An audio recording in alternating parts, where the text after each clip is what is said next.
સૌરાષ્ટ્રમાં પણ વરસાદ પડ્યો છે। અમરેલી જિલ્લાની વાત કરીએ, જ્યાં મોસમનો મિજાજ બદલાઈ ગયો હતો। ધારી ગીરના ગ્રામ્ય વિસ્તારોમાં કમોસમી વરસાદ પડ્યો છે, તો ખાંભા ગીરના તાતણિયા, ભાણિયામાં પણ વરસાદ પડ્યો હતો।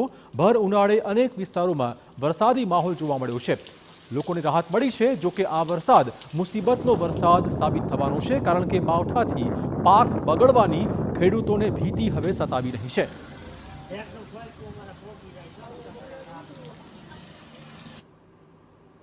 તો એક બાજુ રાજ્યમાં આકરો ઉનાળાનો પ્રકોપ છે, બીજી બાજુ માવઠાના માર।